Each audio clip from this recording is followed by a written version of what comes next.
Sculpting using stencils. First, I'm going to go with a sphere base template. I'm going to go up to mesh. I'm going to add a subdivision level, and I'm going to go up and add another subdivision level. So I'm on level 3 now with about 24,000 and change polygons.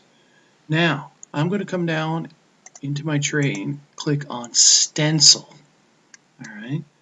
And so once I pick on the stencil, I want to come down, and I'm going to come down here and pick on this stencil right here, a BW Black and White Skin 8 stencil thumbnail.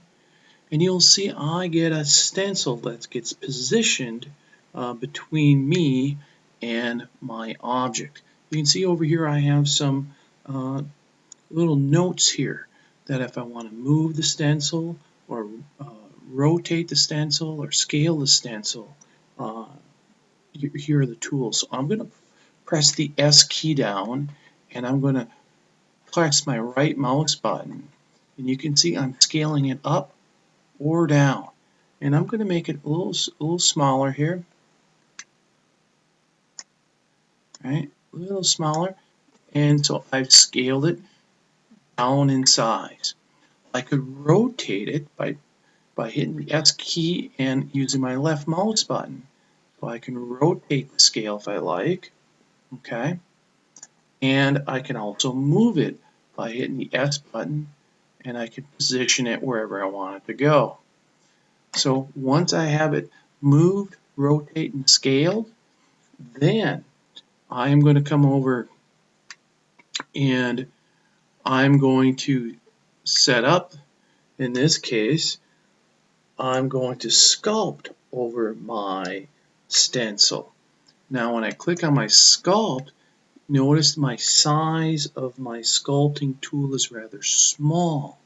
I'm going to change that a little bigger so that it covers most of this in one swipe. Okay, so you can see how I'm going to cover it with a few swipes here. I would also want to set the strength how high I want it to be, and so what I'm going to do is I'm going to come across here and I'm going to swipe across this, boom, and I'm going to do it one more time down here across the bottom a little bit. Alright, now when I'm done, I want you to see what that looks like. I'm going to slide my stencil back and turn it off.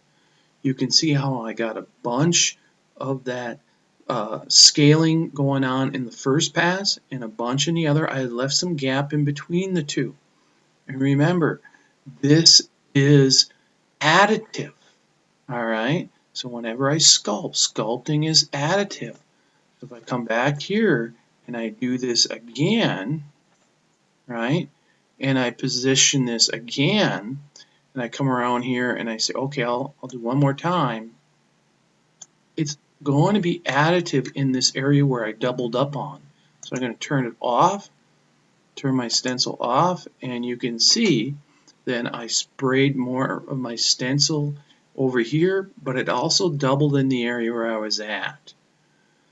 So here's just a little example. So I'm going to rotate it, and I'm actually going to change to a different stencil, and you can see I have a diamond plate here. And what I like to do is I like to create a nice large size, and I like to go across it in one swipe. Boom. And then I'll come back and I'll turn it off, and I got that whole stencil done in one swipe. So we can sculpt using stencils, and stencils are found down here in the tray. Make sure you pick the stencil. When you're done, you want to make sure you turn off the stencil so that you can do your normal sculpting.